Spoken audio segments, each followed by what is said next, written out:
नमस्कार, स्वागत है आप सभी का एएनबी न्यूज़ पर और मैं आपके साथ मोहम्मद गुलरेज कुरैशी। और वक्त हो चुका है प्रचंड आरंभ का, हमारी खास डिबेट का। जून की पहली तारीख आज और महंगाई का एक बड़ा प्रहार। आज से देश भर में आम आदमी पार्टी से माफ़ कीजिएगा, आम आदमी से लेकर छोटे व्यापारियों तक जेब पर सीधा चोट पड़ी है। और तेल वितरण कंपनियों ने कमर्शियल एलपीजी सिलेंडर की कीमतों में आज से 53 रुपये 50 पैसे की भारी भरकर बढ़ोतरी की है। और इस झटके के बाद में अब दिल्ली में एक कमर्शियल सिलेंडर आपको 3,113 रुपये 50 पैसे की महंगी कीमत से मिलेगा। और लेकिन परेशानी सिर्फ कमर्शियल सिलेंडर तक सीमित नहीं। घरेलू उपयोग में आने वाले 5 किलो वाले छोटे सिलेंडर के दाम भी 11 रुपये बढ़ा दिए गए और जिसके बाद में अब इसकी कीमत 821 रुपये और 50 पैसे हो गई। और कीमतों में हुई इस अप्रत्यक्ष वृद्धि ने विशेष रूप से होटल, रेस्टोरेंट और कैफे संचालकों की नींद उड़ा दी है और उन पर आर्थिक दबाव बढ़ाते हैं। और आशंका जताई जा रही है कि इसका सीधा असर जल्द ही आम जनता की थाली और बाहर के खाने पीने की खर्चों पर भी देखने को मिल सकता है। यानी कि साफ तौर पर अब आपकी जेब पर साफ तौर पर असर देखने को मिलेगा। और देश के प्रमुख शहर महानगरों में एलपीजी कमर्शियल सिलेंडरों की कीमतों ने उछाल मारा है और उसने होटल, रेस्टोरेंट से लेकर कैफे मालिकों तक की चिंताएं बढ़ा दी। और अगर आज हम प्रमुख महानगरों की बात करें तो दिल्ली में अब एक कमर्शियल सिलेंडर के लिए आपको 3,113 रुपये और 50 पैसे डील करने होंगे, यानी कि देना होंगे। और पहले इसकी कीमत 3,071 रुपये 50 पैसे थी, यानी कि सीधे तौर पर 42 रुपये की भारी इजाफा इसमें देखने को मिला। लेकिन सबसे बड़ा झटका लगा है कोलकाता में। यहाँ कीमतों ने रिकॉर्ड तोड़ते हुए 53 रुपये 50 पैसे की बढ़ोतरी दर्ज की और इसके बाद में अब सिलेंडर की 3,255 रुपये 50 पैसे में मिलेगा सिलेंडर साफ तौर पर। आर्थिक राजधानी मुंबई की अगर बात करें तो यहाँ 43 रुपये 50 पैसे की वृद्धि से सिलेंडर की कीमतें नई बार एक बार 3,067 रुपये और 50 पैसे पहुंच गई। और वहीं चेन्नई में भी उपभोक्ताओं को 46 रुपये का अतिरिक्त बोझ उठाना होगा और जहां इसकी नई कीमत 3,283 रुपये हो गई है। यानी कि साफ तौर पर आपकी जेब पर बहुत बड़ा असर पड़ने वाला है। और आज महायुद्ध संकट के नाम से उपजी महंगाई का एक ऐसा भयावह रूप हो चुका है जो सीधे तौर पर हर भारतीय की रसोई और उनकी मासिक बजट पर भारी पड़ रहा है। और वैश्विक हालात का हवाला देकर जिस तरह से ईंधन और गैस की कीमतों में आग लगी है, उसने परिवहन से लेकर खान पीन तक की हर चीज़ को आम आदमी की पहुंच से दूर कर दिया है। हालात इतना गंभीर है कि सरकार और नीति निर्माताओं के लिए भी यह स्थिति एक बड़ी चुनौती बन गई है और महंगाई की ये मार अब हर जगह साफ देखी जा सकती है। लेकिन यह आर्थिक बोझ सिर्फ गैस तक सीमित नहीं। आम आदमी की कमर तोड़ने के लिए पेट्रोल की कीमतों में 7 रुपये 35 पैसे और डीजल के दामों में 7 रुपये 53 पैसे की भारी भरकम बढ़ोतरी ने आग में घी डालने का काम किया है। और ईंधन और गैस की कीमतों ने हुई तीव्र वृद्धि महंगाई को एक नई और खतरनाक ऊंचाई पर ले जा रही है। साफ तौर पर बड़ी मार पड़ने वाली है। और एक तरफ जहां आम आदमी महंगाई की मार झेल रहा है, वहीं दूसरी तरफ केंद्र सरकार ने ऊर्जा क्षेत्र में एक बड़ा कदम उठाया। सरकार ने पेट्रोल, डीजल और हवाई ईंधन यानी कि एटीएफ के निर्यात पर लगने वाली एक्सपोर्ट ड्यूटी में भारी कटौती का ऐलान किया और जो आज से प्रभावी हो गया। और नई व्यवस्था के तहत अब पेट्रोल के निर्यात पर ड्यूटी घटकर 1.5 रुपये से और डीजल पर 13.5 रुपये से और एटीएफ पर 9.5 रुपये प्रति लीटर तय की गई। और जानकारों का मानना है कि इस कटौती से सीधा फायदा देश की रिफाइनरी कंपनियों को होगा और जिससे उनकी मुनाफे में इजाफा होने की पूरी उम्मीद है। यानी कि साफ तौर पर ये जो सेल टैक्स है, वो एक्सपोर्ट ड्यूटी है, वो कहीं ना कहीं कम की। और महंगाई की मार ने एक बार फिर आम आदमी की रसोई और छोटे व्यापारियों के बजट का गणित बिगाड़ दिया। एलपीजी के दामों ने हुई इस अप्रत्यक्ष बढ़ोतरी पर अब तीखी प्रतिक्रियाएं सामने आ रही हैं। आइए सुनते हैं क्या कुछ प्रतिक्रिया आई हैं। अभी हाल में इंटरनेशनल मार्केट में क्रूड ऑयल सस्ता हुआ है और 2022 में भी सस्ता हुआ। ऑल टाइम अगर देखा जाए तो यूपीए सरकार के समय क्रूड ऑयल जो कच्चा तेल है प्रति बैरल लगभग $100 रहा है। मोदी जी के समय में औसतन $70 प्रति बैरल रहा है और कभी कभी 35 और 37 भी आया है। आजकल में फिर से सस्ता हुआ है इंटरनेशनल मार्केट में क्रूड ऑयल, कच्चा तेल। लेकिन जब सस्ता होता है तब डीजल पेट्रोल सस्ता नहीं किया जाता है। मैं उन बेईमानों से पूछना चाहता हूँ जो बड़े धर्माचार्य थे, नाम क्या लिया जाए, जो कहते थे 30 रुपये में पेट्रोल डीजल मिलेगा, 35 रुपये में, 40 रुपये में पेट्रोल मिलेगा। देखिए, सही बात यह है किसी एक देश का मसला नहीं है, वैश्विक संकट है और खास रूप से ऊर्जा के क्षेत्र में गैस का हो, डीजल का हो, पेट्रोल का हो, कच्चे तेल का हो, इसकी आपूर्ति चेन प्रभावित हुई है। युद्ध के वातावरण से सभी चीज़ें प्रभावित हैं और वैश्विक संकट एक पैदा हो गया है और इन संकट से निपटने के लिए जब तक वैश्विक स्थितियां, परिस्थितियां युद्ध की निपटेंगी नहीं, उनसे दुनिया को मुक्ति नहीं मिलेगी, तब तक ये स्थितियां नॉर्मल होने का काम नहीं हो सकती हैं। मैं समझता हूं कि आज भारत अन्य देशों के मुकाबले में चर्चा करें तो विभिन्न कूटनीतिक प्रयासों के द्वारा जो आज से लंबे समय तक चलने वाली थी, गहनी होने वाली थी, आपूर्ति करने को में भी चेन और ज़्यादा प्रभावित होने, लेकिन भारत के सतत प्रयासों से विभिन्न अन्य वैकल्पिक। देखिए, पूरा विश्व का अगर आप तुलना करो तो कहीं 80% बढ़ा है, कहीं 100% बढ़ा है, कहीं 150% तक दामों में वृद्धि हुई है तमाम देशों में। कुछ जगहों में तो पेट्रोल पंप बंद कर दिए गए हैं। लेकिन इनके बाद आप देखो कि भारतवर्ष में जो व्यवस्था करी गई है कि हमने 20 दिन का, 1 महीने का स्टॉक को सुरक्षित करा, जो वैकल्पिक देश हो सकते थे वहाँ से पेट्रोल का, डीजल का, गैस का जो आयात हम कर सकें, इसके समझौते किए गए। प्रधानमंत्री कई देशों की यात्रा पर गए। यानी एक जवाबदेही सरकार किस प्रकार से क्राइसिस मैनेजमेंट करता है। और उसके बाद जो यहाँ बढ़े, अगर आप कुल मिला के देखोगे तो 5% से ऊपर मूल्यों में वृद्धि नहीं होगी। वैश्विक परिस्थिति ईरान और अमेरिका और इजराइल की जीत की वजह से बहुत एक तकलीफदायक है। पूरे विश्व में आज इस प्रकार की तकलीफ, तेल के दाम, गैस के दाम बढ़े हुए हैं। फिर भी ये भारत सरकार का, मोदी जी का एक प्रकार से कौशल्य है और सामान्य लोगों के लिए उनकी सोच बनी है कि इन सारी महंगाई की कीमतों के दाम को सामान्य नागरिकों तक न पहुंचने दें। और इस वजह से सरकार ने एक्साइज ड्यूटी में भी 10 रुपया पेट्रोल डीजल पे कटौती की है। इसके अलावा जो बहुत सारी हमारी जो सारी ऑयल कंपनीज है, ये भी कुछ खर्च अपने आप में वहन कर रही है।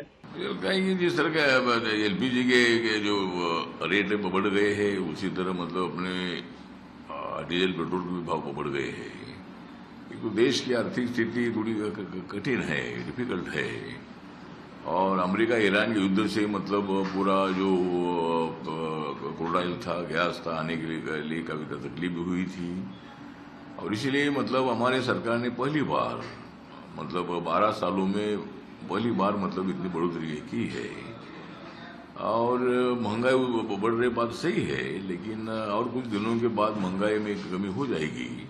सरकार की भूमिका यही है कि भाई लोगों को तकलीफ ना हो, लेकिन देश को तकलीफ भी नहीं होनी चाहिए, इसलिए दाम बढ़ाए हैं। और भारत सरकार की भूमिका यही है कि भाई लोगों को तकलीफ नहीं होनी चाहिए, लेकिन देश की आर्थिक स्थिति थोड़ी डिफिकल्ट होने के कारण मतलब ये भाव बढ़े हैं।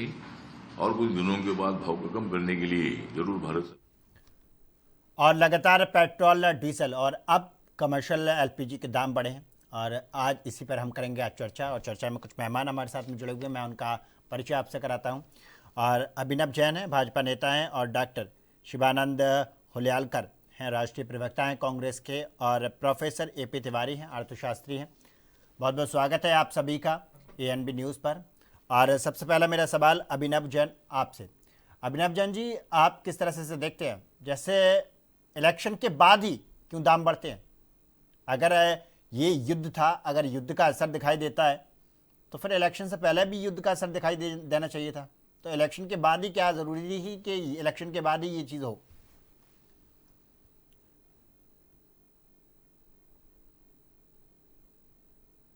अभिनव जी, आपका आप अनम्यूट कर लीजिएगा अपनी साइड से।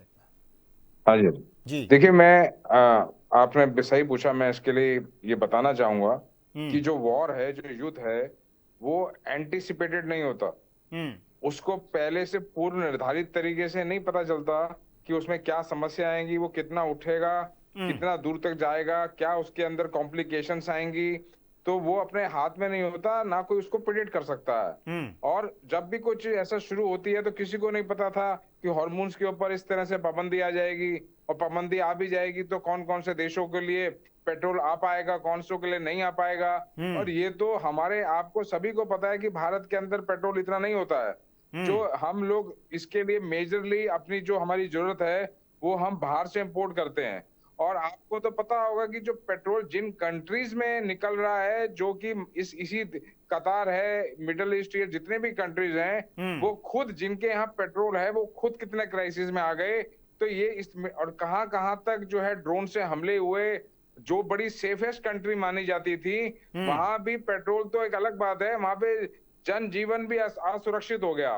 तो जब इस तरह का माहौल जो है पूरे विश्व के अंदर है, जहां पे रशिया जैसी कंट्री को दिक्कत आ गई, जहां जो कि सारे विश्व के अंदर पेट्रोल देता है, उनको भी अपने देश की पूर्ति करने के लिए दिक्कत आ गई। तो इस तरह की समस्या पहले कोई एंटिसिपेट नहीं करता क्या होगा। लेकिन मैं आपको बताना चाहूंगा कि पेट्रोल, जो हम सभी जानते हैं कि जो संकट है विश्वव्यापी है, और इसके अंदर एनर्जी, हर चीज का, पेट्रोल, गैस, हर चीज, हर ये ऐसा रिसोर्स है कि सारे उसके अंदर प्रोडक्शन, काफी कुछ जो है उससे जुड़ा हुआ है, उसकी प्रगति जड़ी हुई है। जो लाइफ है, जो चलना है, चाहे वो गाड़ी हो, चाहे वो स्कूटर हो, मोटरसाइकिल हो, चाहे वो प्लेन हो, वो कोई भी किसी भी तरह का अगर जो है कम्युनिकेशन का तरीका है, तो वो सभी कुछ इससे जुड़ा हुआ है। और बहुत सारे व्यापार भी इससे जुड़े हैं। तो सबसे पहले तो यही एक अपने आप में बड़ा चैलेंज था कि किस तरह से इसकी आपूर्ति की जाए, किस तरह से जो है इनकी सप्लाई जो है, सप्लाई इनकी ज्यादा से ज्यादा हो पाए। तो इसके लिए देखिए, जो ये क्राइसिस मैनेजमेंट है, सरकार वही करती है। और किस तरह से भारत के प्रधानमंत्री इस युद्ध के बीच में भी जाके उन्होंने विश्व का दौरा किया, और कहीं ना कहीं से हमारे इन संसाधनों की जो है पूर्ति हो सके, इसके लिए उन्होंने इसको सुनिश्चित किया। और सुनिश्चित इसी कारण जो है आप देख रहे हैं कि यहाँ पे भारत में जनजीवन रुका नहीं है, परेशानी आ रही है, महंगाई हो गई है, बात मैं समझता हूँ। लेकिन वो जो महंगाई है वो किसी आंतरिक कारणों से नहीं है। वो जो महंगाई है, वो जो रेट बढ़ चुके हैं, वो एक विश्वव्यापी संकट है। इसके लिए अपील भी की गई है। अपील मोदी जी ने कहा है उसे कम यूज करो, तो इसको लेके इन्होंने जो है मुद्दा बना दिया। अरे भाई, तुम्हारे कितनी बार तुम तो कर ही नहीं पाते थे। तुम्हारे समय में तो सोना खरीद पाना असंभव जैसा था।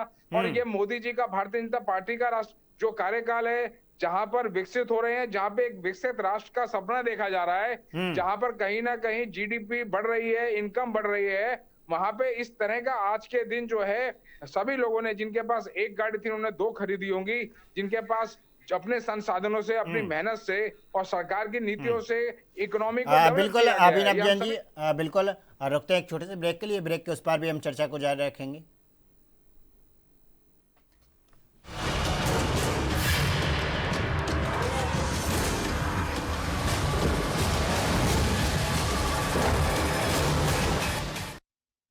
और ब्रेक के बाद में एक बार फिर आप सभी का स्वागत है। और हमारे साथ पूरा पैनल गेस्ट का लगातार बना हुआ है।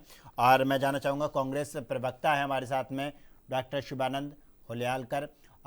शिवानंद जी, आप किस तरह से इसे देखते हैं? कीमत बढ़ना, लगातार कीमत बढ़ना, बहुत बड़ा एक तरह से बोझ पड़ा है। पेट्रोल, डीजल और एलपीजी गैस बढ़ी, अब कमर्शियल के दूसरी बार ये दाम बढ़ रहे हैं।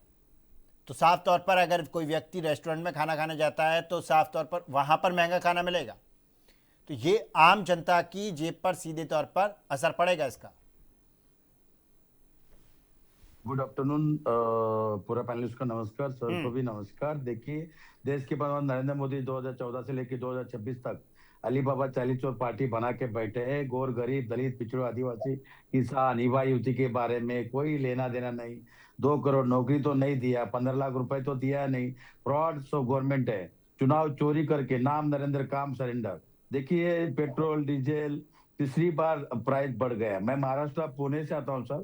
पुणे में 6,500 जो वड़ा पाव चाय बेचने वाले, वो जो रसोई गैस उनको 8,000 से ब्लैक में बेच रही है, और उनके 6,500 जो छोटे छोटे व्यापारी है उनका बिजनेस बंद हो गया है। इसकी जिम्मेदारी कौन है? सोना मत खरीदो। अरे सोना मत खरीदो तो 2 करोड़ जो मजदूर थे वो गए तो कहाँ जाए? वो लोग तो रोड पे आ गए। नरेंद्र मोदी के चक्कर में गोर, गरीब, दलित, पिछड़े, आदिवासी, माइनॉरिटी सबको दबाने का कोशिश नरेंद्र मोदी कर रहे हैं। नॉर्वे गए, नॉर्वे कोई देश के बारे में नहीं गए नरेंद्र मोदी। अदानी को उधर बैन किया था फाइनेंस को, वो बचाने के लिए, डिस्कस करने के लिए, रास्ता खोलने के लिए नॉर्वे गए थे। नरेंद्र मोदी का घोर निंदा करना चाहता हूँ। फेल्यूर प्राइम मिनिस्टर है, भ्रष्टाचार प्राइम मिनिस्टर है। नाम नरेंद्र काम surrender. Steel file trade deal America में अदानी को बचाने के लिए 140 करोड़ जनता का अपमान किया नरेंद्र मोदी ने पूरा 140 करोड़। मेरे भी प्राइम मिनिस्टर है, लेकिन नरेंद्र मोदी सिर्फ लोगों को डराना, धमकाना, कुचलना, यही काम किया। नाम नरेंद्र काम सरेंडर। इसमें कोई, देखिए पंजाब या हरियाणा का किसान दिल्ली आना चाहता था, उस टाइम 750 किसान मरे। इसकी जिम्मेदारी कौन है? देश के प्रधानमंत्री नरेंद्र मोदी जी को कोई लेना देना नहीं है। नाम नरेंद्र काम सरेंडर। इन्होंने सिर्फ 10 लाख का सूट पहनना, पाकिस्तान जाके बिरयानी खाना है, मिडल ईस्ट जाके इधर बोलते हैं वर्क फ्रॉम होम करो, बच्चों को स्कूल मत भेजो, और मिलोडियो पे जाके चॉकलेट देते हैं, वीडियो बनाते हैं। ये क्या शर्मनाक काम करे नरेंद्र मोदी। नरेंद्र मोदी को शोभा नहीं देता है। 1 मिनट भी अलीबाबा चालीस और पार्टी सरकार नरेंद्र मोदी रिजाइन देना चाहिए। अगर इतना ही दम है नरेंद्र मोदी जी, एलओपी राहुल गांधी जी, अखिलेश यादव जी, ममता बनर्जी, सब अपोजिशन को विश्वास में लेके अर्जेंट एक तत्काल मीटिंग लेना चाहिए, पार्लियामेंट हाउस बुलाना चाहिए। टैक्स कम कीजिए ना, जीएसटी बंद करो, थोड़ा कोशिश तो होना चाहिए। कुछ भी नहीं कर रहे नरेंद्र मोदी। सिर्फ आप लोग इलेक्ट्रिकल का बाइक, ये एक्चुअली मेरे जो मित्र कह रहे हैं उनकी याददाश्त को थोड़ा मैं जो है दुरुस्त करना चाहूंगा। इसका मैं इनका आप मुझे मौका दीजिए, मैं इसका जवाब देना चाहूंगा आपके चैनल के माध्यम से। भरम फैलाने से काम नहीं होता, भरम फैलाने से काम नहीं होता। अभी जब मुझे अवसर मिलेगा मैं आपकी याददाश्त को दुरुस्त करूंगा। मैं आपको बताना चाहूंगा 2014 तक, जब तक कांग्रेस की सरकार थी, आंकड़ों से बता रहा हूं मैं, आंकड़ों से बता रहा हूं, ये नरेंद्र सरेंद्र आप जो कर रहे हैं, आप यही कर सकते हैं। आप यहाँ पे कोई साधु महात्मा के प्रवचन के लिए नहीं है चैनल। आप इसके ऊपर आंकड़ों के ऊपर बात कीजिए, आप आंकड़ों पे बात कीजिए। आपने अपना प्रवचन, आपने अपना भाषण शुरू कर दिया। अरे भाषण शुरू कर दिया, सुनिए आप मेरी बात सुनिए, मैं आपको बताता हूँ। चोरों की पार्टी आपकी भैया, चोरों की पार्टी है। धांधले, सारे इसके सारे धांधले होते रहे हैं आपके समय में, बड़े बड़े धांधले। सीबीआई आपकी अपनी सरकार के समय दुनिया भर के धांधले हुए हैं, घोटाले होते रहे हैं। कोयला घोटाला, सुखराम चार्जेस, फोन घोटाला, मोबाइल घोटाला, और पता नहीं कितने घोटाले हैं। आप इंटरनेट पे डालिए घोटाला ऑफ द कांग्रेस। कांग्रेस खुद एक घोटाला है, आज भी घोटाला है, कल भी घोटाला थी। मैं आपसे पूछना चाहूंगा आपके चैनल के माध्यम से, 2014 तक इनकी सरकार थी और 171% से 400% तक इनका पेट्रोल का प्राइस बढ़ गया। सुनिए मेरी बात सुनिए। आपने अपने कार्यकाल में 400% पैसा बढ़ा दिया। आपके कार्यकाल में 71%, आपके कार्यकाल में 72 रुपए लीटर पेट्रोल बिक रहा था। आपके कार्यकाल में 72 लीटर पेट्रोल बिक रहा था। और 2014 से 2026 तक, अब देखिए 2014 से 2026 तक आप आंकड़े सुनिए। 2014 से 2026 तक मात्र 12 साल के इतने लंबे पीरियड के अंदर कार्यकाल में 15 साल सिर्फ जो है आपका 17-18 रुपए से भी कम पेट्रोल कम पड़ा। और आपके टाइम में 400% जो है पेट्रोल बढ़ गया। मैं आपको बताना चाहूंगा, अभी आप कहते हैं टैक्स कम करो। आपकी सरकार जहां जहां पर है वो कितने टैक्स लेती है? इंडिया में सबसे ज्यादा टैक्स ले रही है। कर्नाटक के अंदर 30%, 29.84, 29.84% वैट लेते हैं आप। मेरी बात सुनिए, 29%, 29.84% आप जनता के ऊपर बर्डन डालते हैं पेट्रोल के ऊपर टैक्स लेके। तेलंगाना के अंदर अब 35.2%। तेलंगाना में, आप ठीक है आप बोलिए, भाषण है आपका। तेलंगाना के अंदर 35.2% टैक्स लेते हैं ये पेट्रोल के ऊपर। छत्तीसगढ़ में 24% वैट लेते हैं। जो इनकी सरकार है, जहां इनका राज है, वहां पे आप 35%, 36% वैट ले रहे हैं। आप क्यों नहीं कम करते हैं वहां पर? आप वहां पर क्यों लूटने में लग रहे हैं? आप जहां जहां इनकी सरकार है, जब जब इनकी गवर्नमेंट रही है, इन्होंने 100% नहीं, 400% टैक्स बढ़ाने का, रेट बढ़ाने का कारण इन्होंने किया है। इन्होंने जनता के ऊपर महंगाई में, भ्रष्टाचार में पूरे देश को झोंक दिया। और जिसको निकालने का कार्य, जिस गड्ढे में से भारत को निकालने का कार्य अगर कर रहे हैं तो मोदी सरकार कर रहे हैं। आपको शर्म आनी चाहिए। आप सही कह रहे हैं। आपको अपनी आंखों पे ऐसे ही पैर रखना, ऐसे ही आपको रखना चाहिए। आपको अपनी आंखों पे, अपने चेहरे पे आपको जो है हाथ रखना चाहिए। और भारत सरकार, मोदी सरकार है जो इस क्राइसिस को मैनेज कर पा रही है। अरे आपने तो जिहादियों को जेट सुरक्षा देने का काम किया है। आपने तो टेररिस्टों को जेट सुरक्षा देने का काम किया है। आपके टाइम में कश्मीर जो है आपने झोंक दिया। आपने सेना का मनोबल तोड़ने का काम करते हैं। आपके टाइम में बुलेट प्रूफ जैकेट तक नहीं आप प्रोवाइड करा सके हमारे आर्म्ड फोर्सेस को। आप बाहर के देशों के आगे आपकी कभी हिम्मत नहीं रही है कि आप जो है वहां पे जा सकें। ये मोदी सरकार है जिसने यहाँ की पासपोर्ट की कीमत बढ़ाने का कार्य किया है।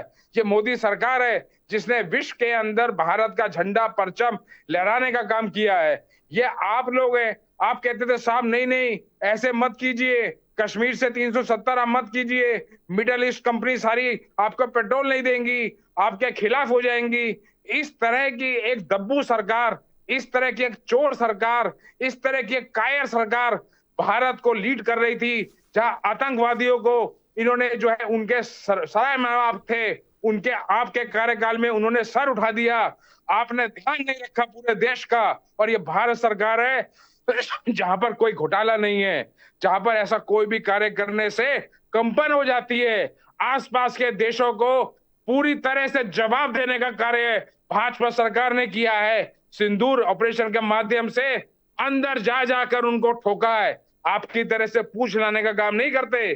जब कोरोना जैसा हमारे पे दिक्कत आई, पूरे विश्व के ऊपर जब इतनी बड़ी परेशानी आई, तो ना सिर्फ भारत के लिए बल्कि मोदी सरकार ने पूरे विश्व में कोरोना की वैक्सीन बांटने का काम किया।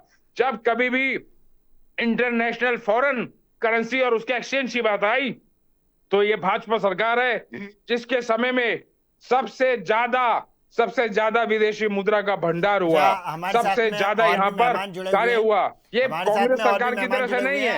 यहाँ पर काम कर रहे हैं और जमीन पे देखने को भी मिल रहा है। हाँ, अर्थशास्त्री हैं एपी तिवारी जी। एपी तिवारी जी, ये तो आरोप लगते रहेंगे, पक्ष और विपक्ष का काम है आरोप लगना और लगाना। और अरे भैया मेरे को बोलने के लिए बोला, और वो बीच में वो कैसा बोल रहे हैं? ये क्या चल रहे हैं? ये क्या पार्लियामेंट हाउस में भी दादागिरी, बाहर भी ऐसा? अरे तो आप भी तो सरेंडर कर रहे हो। आप कह रहे हो सरेंडर। आप सरेंडर भी नहीं कर रहे हो, सरेंडर का नाम भी बोलते हो। अरे भैया सरेंडर वाली सरकार है, तुम्हारी पार्टी सरेंडर वाली है। अभिनव जी, मैं हम लोग लोहा लेने वाले लोग हैं, आप सरेंडर करने वाले लोग हो।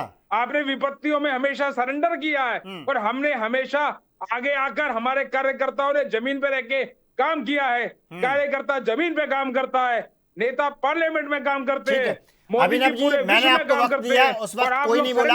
हाँ, तो सरेंडर करने का आपका कार्य है, आप सरेंडर करके रहो। ठीक है, और कार्य करने का भाजपा सरकार को। मैंने आपको उस वक्त जब वक्त दिया तो कब कोई नहीं बोला। मैं चाहूंगा कि शिवानंद जी आप अपनी बात रखिए, आप अपनी बात रखिए। नहीं सर, पहला उनका जो बीजेपी का जैन है, उनका आवाज पहला बंद कीजिए, तभी मेरे को ठीक है। तो जैन, ठीक है, एक एक करके मैं सब जवाब लेता रहूंगा, आप जवाब दीजिए जी।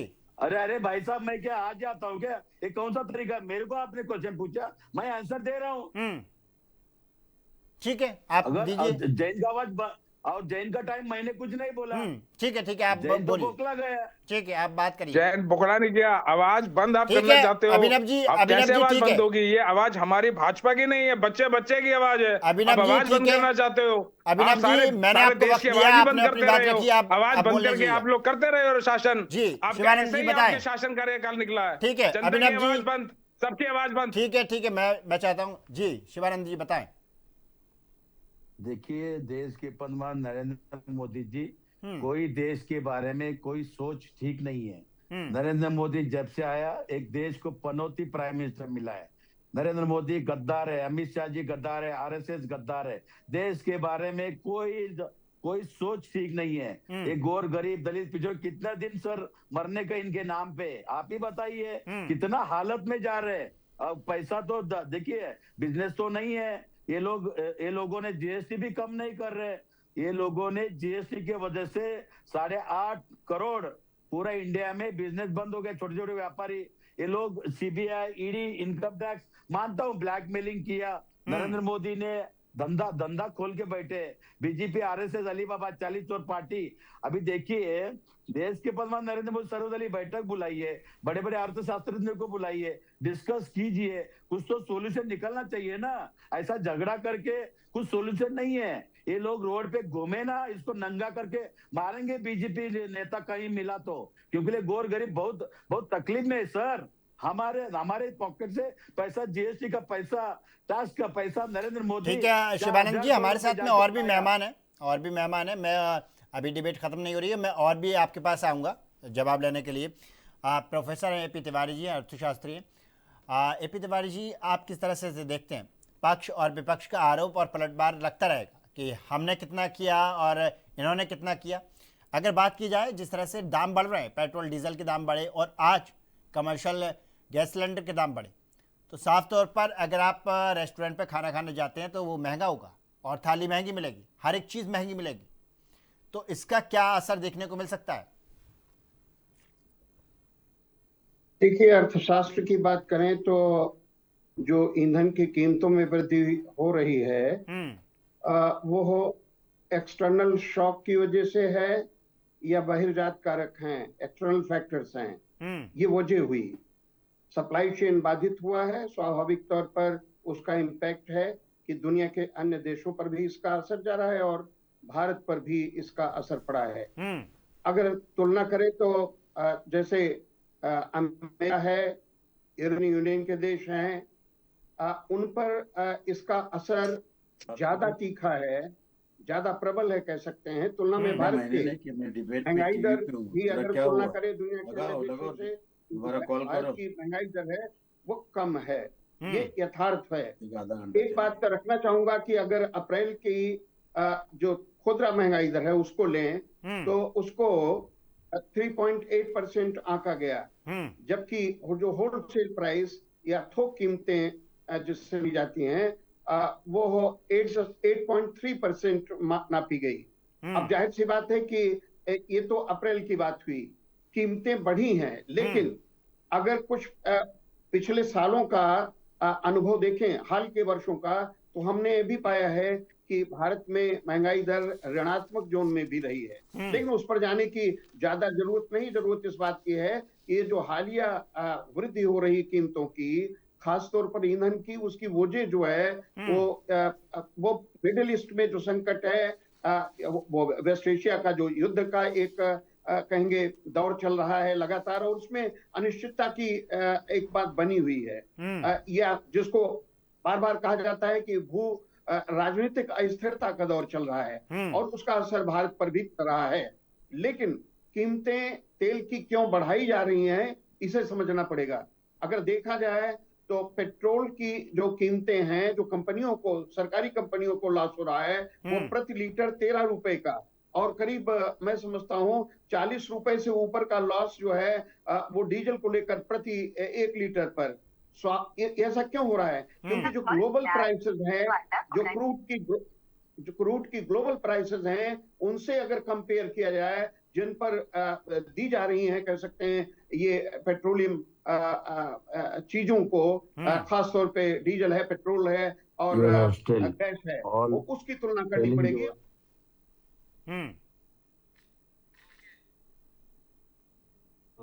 जो आज कीमतें बढ़ाई गई हैं कमर्शियल गैस की और जो छोटू सिलेंडर होते हैं उनकी, उनका असर क्या होगा? हाँ, असर तो स्वाभाविक तौर पे होगा कि जो लोग खाना खाते हैं रेस्टोरेंट में, होटल में, या ये भी कह सकते हैं कि जो युवा हैं पढ़ने के लिए शहरों में आते हैं, या जो दिहाड़ी पर कार्य करते हैं, जो छोटा सिलेंडर यूज करते हैं, उनके लिए भी मुश्किलें बढ़ेंगी, या उन पर कीमत की ये जो बढ़त आज हुई है कमर्शियल गैस की और छोटू सिलेंडर की, वो पड़ेगी।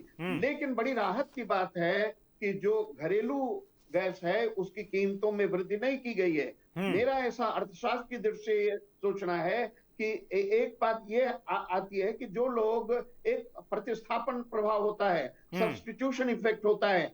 जो लोग अभी तक रेस्टोरेंट होटल में खाने जा रहे थे, उनकी अगर मजबूरी नहीं, ऑप्शन है उनके कि घर में खाना बन सकता है, तो स्वाभाविक रूप में वो प्रेफरेंस देंगे। घरेलू गैस की कीमतें चूंकि सापेक्षतया मॉडरेट हैं, नरम हैं, या उनमें वृद्धि आज नहीं की गई है, तो अब घर पर ही खाना बनाना और पकाना और उसको खाना बेहतर मानेंगे। लेकिन कुल मिलाकर ये कहा जाए कि जो ये वर्तमान स्थिति है, ये अभी कितनी आगे बढ़ेगी, ये बड़ा सवाल है। अगर आप मई के ही आंकड़े आएंगे, मेरा ऐसा आकलन है कि मई के आंकड़ों में जो थोक कीमतें हैं वो डबल डिजिटल हो सकती हैं, यानी जो थोक कीमतों की जो दर है वो 2 अंकों में जा सकती है, जो कि 8.3% रही है अप्रैल महीने में। और साथ ही साथ जो खुदरा कीमतें हैं उनमें भी बढ़ोतरी होगी। स्वाभाविक रूप में वो 4.8% हो सकती है या 5% के करीब हो सकती है। तो महंगाई का दबाव भारतीय अर्थव्यवस्था पर बना हुआ है, और मैं समझता हूँ वित्त मंत्री। बिल्कुल एपी तिवारी जी, और आप सभी लोग हमारे साथ में बने रहिएगा। और रुकते हैं एक छोटे से ब्रेक के लिए। ब्रेक के उस पार भी हम चर्चा को जारी रखेंगे।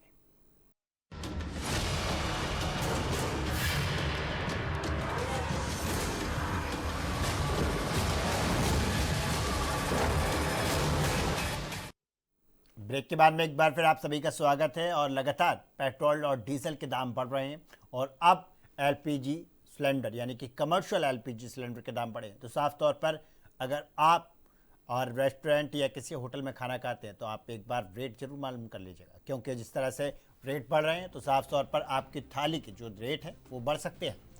और लगातार अलग अलग प्राइस दे सकते हैं आप। और 5 महीने में दाम 1533 रुपये बढ़े, और दिल्ली में नई कीमतें जो है 3113 रुपये एलपीजी का सिलेंडर मिलेगा, और 5 महीने में 1553 रुपये। कोलकाता में 3255 रुपये के दाम हो गए। तो अलग अलग रेटों की ये लिस्ट है। और मुंबई में 3067 रुपये का हो गया कमर्शियल का जो एलपीजी सिलेंडर है वो। तो साफ तौर पर इसका जो असर है वो अब आपकी जेब पर पड़ने वाला है। और डीजल पर 7 रुपये 53 पैसे की बढ़ोतरी हुई है, घरेलू गैस पर 60 रुपये की बढ़ोतरी हुई है, और कमर्शियल सिलेंडर पर 1345 रुपये की बढ़ोतरी हुई है, और पेट्रोल पर 7 रुपये 35 पैसे की। तो इसका असर आपकी जेब पर सीधा अब देखने को मिल सकता है, क्योंकि अगर आप रेस्टोरेंट या बाहर खाने के शौकीन हैं और अगर आप जाते हैं तो एक बार रेट मालूम कर लीजिएगा, क्योंकि वो रेट बढ़ सकते हैं और बढ़े हुए हो सकते हैं। हो सकता है आज और कल गनीमत रहे, मगर 2-3 दिन के बाद में कहीं ना कहीं आपको उसका बोझ झेलना पड़ेगा। और जिस तरह से पेट्रोल, डीजल और घरेलू गैस सिलेंडर के दाम बढ़े तो साफ तौर पर आम जनता की जेब पर यह असर है। अब सवाल ये उठता है कि क्या चुनाव के बाद ही इस तरह की चीज़ों के रेट बढ़ते हैं? अगर युद्ध का था, बीजेपी का साफ तौर पर केंद्र सरकार का ये कहना है कि जो वैश्विक युद्ध चल रहा है अभी, तो वो उसका असर साफ तौर पर देखने को मिला है। अमेरिका ईरान का युद्ध का असर ये साफ तौर पर तेल पर।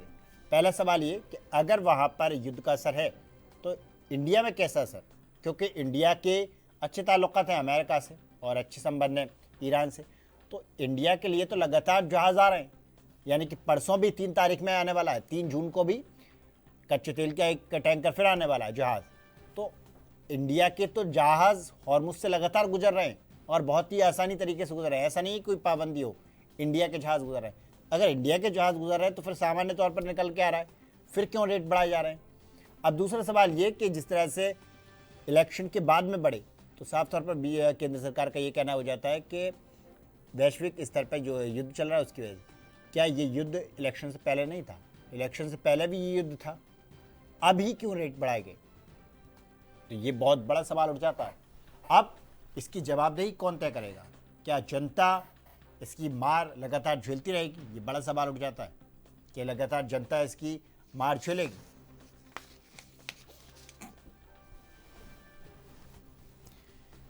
जून में पहली बार महंगाई का एक बार बड़ा प्रहार देखने को मिला और आज से देश में आम आदमी से लेकर छोटे व्यापारियों तक की जेब पर सीधी चोट पड़ी है।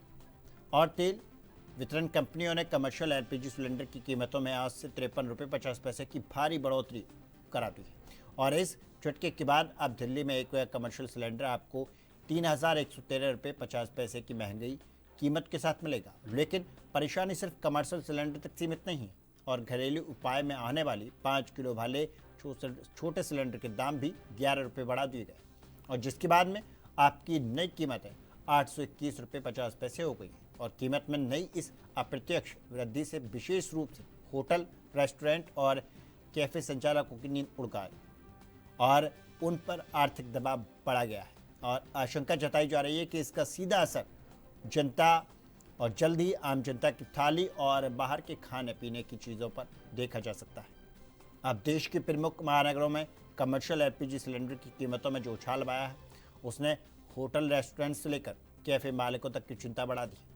अगर हम प्रमुख महानगरों की बात करें तो दिल्ली में अब तक कमर्शियल सिलेंडर के लिए आपको 3,113 रुपये 50 पैसे देने होंगे और इसकी कीमत 3,071 रुपये 50 पैसे थी, यानी कि सीधे तौर पर 42 रुपये का इसमें इजाफा हुआ है।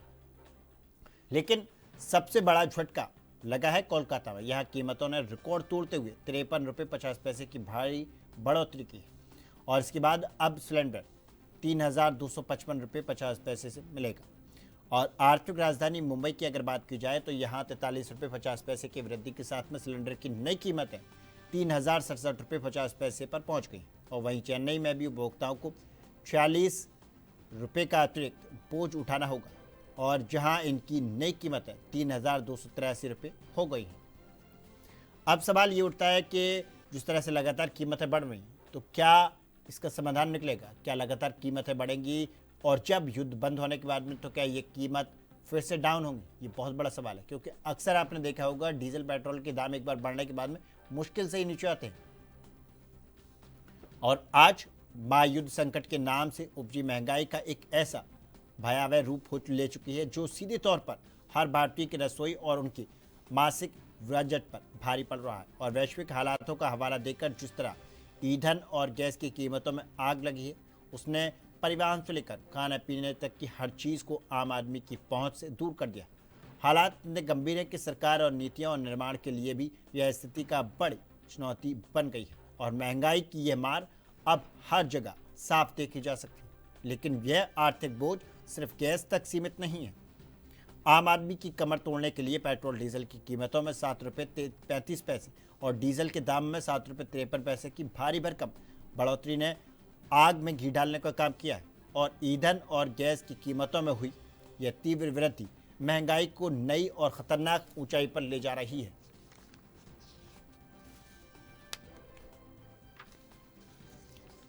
एक तरफ जहां आम जनता महंगाई की मार झेल रही है वहीं दूसरी तरफ केंद्र सरकार ने ऊर्जा क्षेत्र में एक बड़ा कदम उठाया है और सरकार ने पेट्रोल, डीजल और हवाई ईंधन यानी कि एटीएफ के निर्यात पर लगने वाले एक्सपोर्ट ड्यूटी में भारी कटौती का ऐलान किया है जो आज से प्रभावी भी हो गई है। और नई व्यवस्था के तहत अब पेट्रोल के निर्यात पर ड्यूटी घटकर 1.5 रुपये और डीजल में 13.5 पैसे और एटीएफ में 9 रुपये 5 पैसे प्रति लीटर तय की गई और जानकारों का मानना है कि इस कटौती से सीधा फायदा देश की रिफाइनरी कंपनियों को होगा और जिससे उनके मुनाफे में इजाफा होने की उम्मीद है। तो साफ तौर पर जिस तरह से सरकार ने रियायत देने की कोशिश की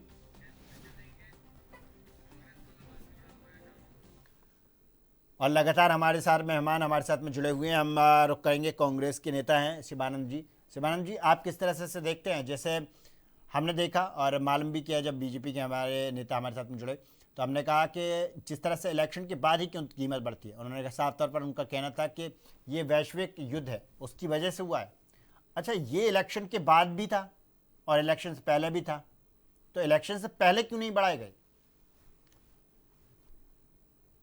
देखिए मेरा आवाज आ रहा है? जी। हाँ, देखिए बीजेपी अली बाबा चालीचौर party, Narendra Modi failure chief minister है, द प्राइम मिनिस्टर है, और नरेंद्र मोदी जी को देश के बारे में, गरीबों के बारे में कोई लेना देना नहीं है। मैंने खुद देश के प्रधानमंत्री नरेंद्र मोदी जी, निर्मला सीतारमन जी, जो ईरान, इसराइल और अमेरिका जो युद्ध चल रहे हैं, ये लोगों का करनी और कतनी अलग है। रूस आज भी अपने को डीजल, पेट्रोल, गैस, रसोई गैस देने के लिए तैयार है, लेकिन नरेंद्र मोदी के ऊपर डोनाल्ड ट्रंप का प्रेशर है। उनके अंडर ये नाम Narendra, yes sir, Donald Trump phone किया, yes sir, yes sir, 140 crore जनता के साथ खिलवाड़ किया है। मैं इसका घोर निंदा करना चाहता हूँ। देश के प्रधानमंत्री नरेंद्र मोदी जी अभी तो सर टेलर है, आने वाले दिन बहुत, हमारा नेता जननायक राहुल गांधी जी ने बोला था कि एलओपी ने कि इस आगे आने वाले दिन में फिर चुनाव क्यों लिया, 5 राज्यों में अरबों करोड़ रुपए क्यों खर्चा किया, इतना क्या इंपॉर्टेंट था मोदी साहब को, इतना कौन सा गरीबों को आज देखिए इलेक्ट्रिकल बाइक खरीदने के लिए बोल रहे, इलेक्ट्रिकल पॉइंट ही नहीं है, करे तो क्या करे। दूसरी बात सर, खाने के लिए इधर अनाज नहीं मिल रहे और ये बात कर रहे इलेक्ट्रिकल बाइक खरीदो, लेकिन देश के बारे में कोई सोच नहीं है।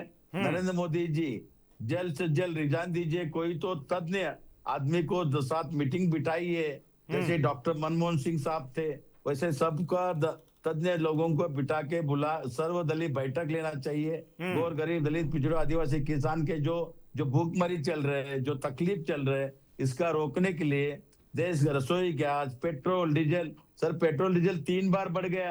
अभी आने वाले दिन इससे भी महाभयंकर, कोविड में भी यही किया, नोटबंदी किया, 370 हटा के युवा युवती को क्या मिला, क्या फायदा हुआ, सिर्फ अडानी अंबानी का ही फायदा हुआ है। मोहन भागवत को जेड सिक्योरिटी दिया मेरे टैक्स पैसे से, जिन्होंने महात्मा गांधी जी का हत्या किया, एक आतंकवादी संगठन को उन्होंने जेड सिक्योरिटी दिया। मैं घोर निंदा करना चाहता हूँ, तुरंत निकालना चाहिए। दूसरी बात, महंगाई, जीएसटी टैक्स कम करना चाहिए, और इसमें से पूरा स्टेट का, पूरा भारत का जितने चीफ मिनिस्टर सबके मीटिंग कॉल करना चाहिए, उसमें तय करना चाहिए हर स्टेट में अपने अपने टैक्स कम करो, गरीबों के बारे में सोचिए, किसान के बारे में सोचिए, क्योंकि युवा युवती को रोजगार नहीं है, हमेशा नीट पेपर लीक करते हैं।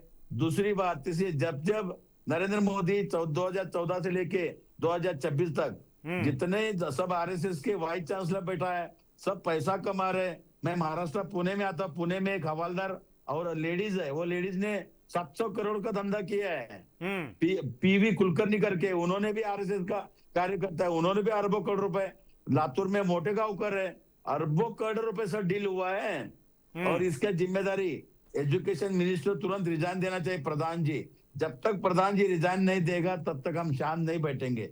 युवा युवती के बारे में सोच नहीं, पहली बार गवर्नमेंट है, नरेंद्र मोदी अलीबाबा 40 पार्टी गरीबों को कुचल रहे, किसान को कुचल रहे, युवा युवती को रोजगार नहीं है। ये जो जैन है, ये जैन मेरे को लगता है कि नींद से उठ के टीवी पे कभी आया नहीं है, ये चमकाने के लिए इन्होंने कुछ भी अनाप शनाप बातें कर रहा था, मेरे को अच्छा नहीं लगा। देश सर्वोपरि है, 12 साल से नरेंद्र मोदी जी प्राइम मिनिस्टर है, उस बारे में बात कीजिए, महंगाई के बारे में बात कीजिए, महंगाई कम कीजिए भाई। कांग्रेस बीजेपी बाद में देखेंगे, लोग बचे तो कांग्रेस और बीजेपी आएंगे, लोग ही नहीं बचे, बिल्कुल ना, तो लोगों का सर हालत हो रहा है। इसका सोच तुरंत आदरणीय देश के प्रधानमंत्री नरेंद्र मोदी जी, निर्मला सीतारमन जी, जयशंकर जी, तुरंत ये लोगों ने सर्वदलीय बैठक बुला के, एलओपी राहुल गांधी जी को बुला के, अखिलेश यादव जी, ममता जी, स्टालिन जी, विजय तलपति जी, जितने अपोजिशन है सबको बुला के एक निर्णय होना चाहिए। इसमें जीएसटी कम होना चाहिए, बिल्कुल शिवानंद जी, हमारे साथ में और भी मेहमान हैं और एपी तिवारी हैं, अर्थशास्त्री हैं।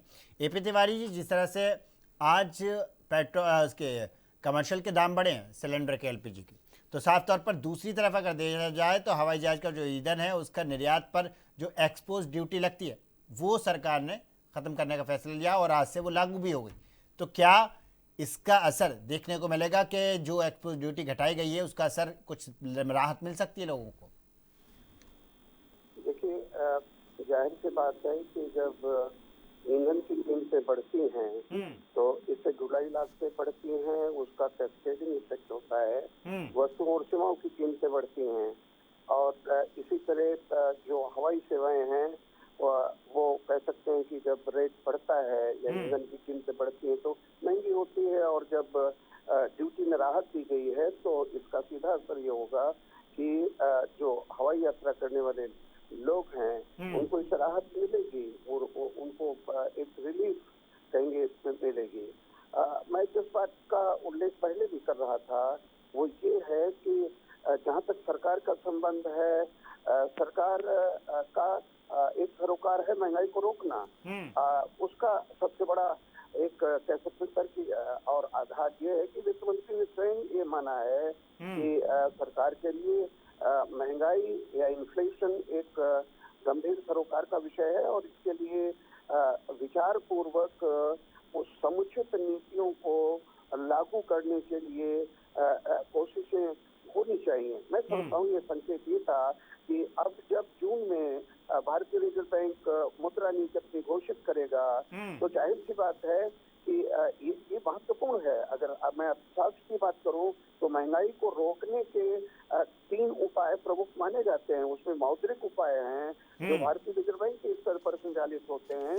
उसमें भारतीय रिजर्व बैंक ये माना जा सकता है कि जो नीति घोषित करेगा, जो ब्याज नीति घोषित करेगा, जो साख को लेकर नीति घोषित करेगा, वो यथास्थिति एक तो बनाए रख सकता है, भले ही रेट में वृद्धि न हो, ब्याज दर में वृद्धि न हो। हालांकि ब्याज दर में वृद्धि करते हुए भी कह सकते हैं बाजार से क्रय शक्ति को खींचा जाता है और ये माना जाता है कि उसका भी असर इन्फ्लेशन पर अनुकूल पड़ता है, इन्फ्लेशन को रोकने में मदद मिलती है। अच्छा, तो मैं समझता हूँ कि हाँ बिल्कुल एपी तिवारी जी, अगर इसे हम कठोर मुद्रा नीति, इस बात को रख दूं कि भारतीय रिजर्व बैंक के स्तर पर कठोर मुद्रा नीति अपनाई जाएगी, साथ ही साथ राजकोषीय नीति जिसका संचालन वित्त मंत्रालय के स्तर पर होता है, सरकार के स्तर पर, वो भी कठोर नीति है कि राजकोषीय घाटे को नियंत्रित करने के लिए सारे उपाय अपनाए जा रहे हैं। जाहिर सी बात है कि ये जो कीमतें बढ़ रही हैं या इससे जो सब्सिडी बढ़ रही है, जो गवर्नमेंट पर सब्सिडी का भार पड़ रहा है, उसका असर ही होगा कि सब्सिडी लगभग 50% से बढ़ सकती है केंद्र सरकार की। केवल अगर ले लें जो उर्वरक और पेट्रोलियम सब्सिडी है, खाद्य सब्सिडी है, इन्हीं को अगर ले लें, क्योंकि सब्सिडी मुख्य है। एपी तिवारी जी, जिस तरह से हमने देखा कि कमर्शियल के दाम बढ़ेंगे तो थाली के दाम बढ़ेंगे। जाहिर सी बात है, अगर कोई भी चीज़ अगर हम बाहर खाते हैं, रेस्टोरेंट में जाते हैं, तो जो चाय 5 रुपये की मिलती है 10 रुपये की हो जाएगी, 10 रुपये की मिलती है कहीं ना कहीं 12 की हो जाएगी, दाम बढ़ जाएंगे साफ तौर पर।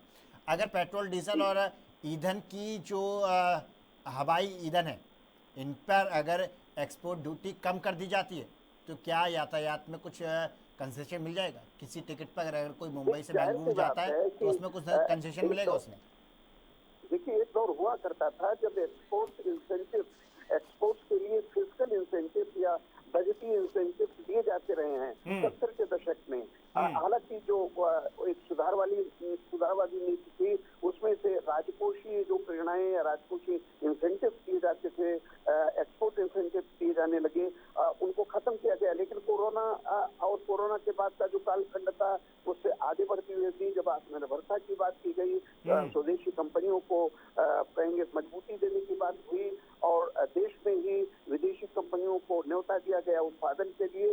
एफडीआई बढ़े, लेकिन एफडीआई बढ़ा हुआ भारत में उत्पादन करे, यही स्वदेशी की मूल भावना है जिसको प्रधानमंत्री ने भी बहुत साफ कर दिया है। तो जाहिर सी बात है कि निर्यात में किसी भी प्रकार। बिल्कुल एपी तिवारी जी, और आप पूरे पैनलिस्ट जितने भी गेस्ट हैं उन सबका बहुत बहुत धन्यवाद, आपने इतना कीमती वक्त निकाल कर इसमें टाइम दिया उसके लिए। तो लगातार पेट्रोल डीजल की कीमतें जो बढ़ रही है और आप साफ तौर पर आम जनता पर इसका बोझ देखने को मिल सकता है। और फिलहाल के लिए इस चर्चा में बस इतना ही। देश दुनिया के तमाम खबरों के लिए देखते रहिए ANB न्यूज़। नमस्कार।